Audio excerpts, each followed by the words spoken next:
Welcome back to Fast Money Live at the Nasdaq market site in Times Square. Our next guest says that hacking is one of the most overlooked dangers for companies across the globe, and he's got details on moves regulators are making to address it. Let's welcome Michael Chertoff, chairman of the Chertoff Group and also former U.S. Homeland Security Secretary. Mr. Secretary, great to have you with us. Thanks for joining us. Good to be on. In terms of the attacks on corporations, certainly there have been many high-profile attacks against the oil industry, against a lot of the major companies in Silicon Valley. What's finally going to get regulators and legislators involved in this issue? Well, I think we're going to see some action, hopefully, in the first part of next year, because I think members of Congress on both sides of the aisle are now dumbfounded at the amount of intellectual property that is being stolen from our country, and that strikes directly at the ability to create jobs and be competitive internationally.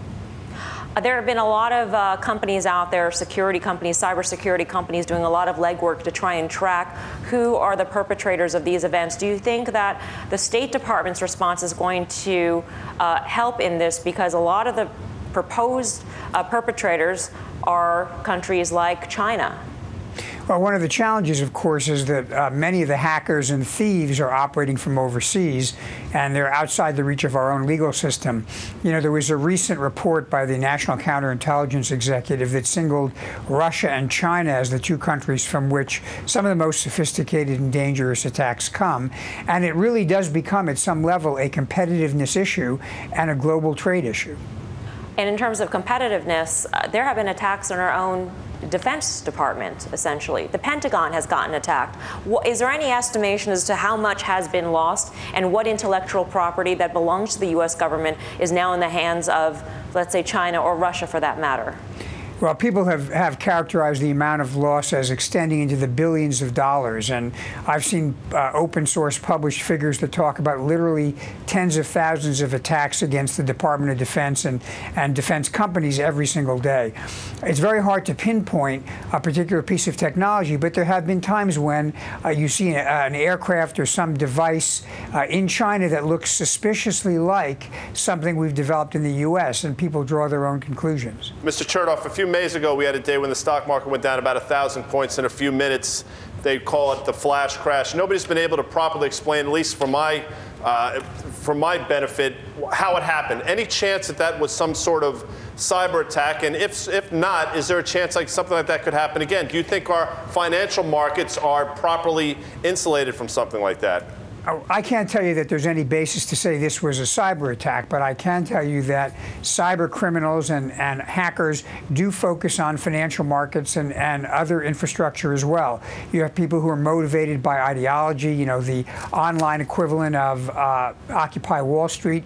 You have people who see a way to make money. You know, they have something called outsider trading now, where you hack into a company's database or a law firm's database, you steal information that's market sensitive, and then you trade on it. And that's a serious impact on the integrity of the markets. This is a trading show, as you know, Mr. Chertoff, so we're interested in where the money is going to be spent in preventing a lot of these attacks. What's your estimate? When you're consulting clients, what are they spending on? I think it's going to be on a number of things. I think there's going to be a focus on network sensors, on devices and software that can monitor the flow of traffic. I think there's going to be a focus on deep packet inspection, looking into the packets to look for malicious code, as well as big data analytics, taking a lot of data, analyzing it in real time. And finally, forensics, tracking down what's happened, where the intrusion was, and plugging the vulnerability is also going to be an important area of development. And this is for both private sector as well as U.S. government? Absolutely. I think the government's going to be very interested in this, but frankly, commercial establishments have their own assets to worry about, and I think they're going to be increasingly in the market for these kinds of tools. Mr. Chertoff, thanks a lot for joining us. We do appreciate it. Michael Chertoff.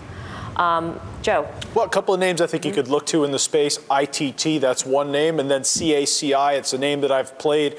80% of its revenues come from the Department of Defense, so it has sold off over the fall. It looks like it's recovered. I think it's a name that if it holds above 50, you can take a look at. I think I would. And one of those, another one in the security space, something like a Symantec as well. There's a number of different ways you could go. Obviously, Mr. Chertoff, it'd be great if he could actually give us a clue on which direction you're going most, but there's going to be plenty of dollars spent in this this area for sure. Companies like Symantec as well as McAfee, both of them have done a lot of the legwork in terms of tracking down who these hackers are, the hackers that have broken into the Defense Department, for instance, as well as private companies, including major oil companies in just the past couple of years. You did a great documentary on just this topic. Just this topic. Outstanding work by you. Thank you for the props. I appreciate it. One of many over the last. Oh, no, couple no years. doubt. Yeah.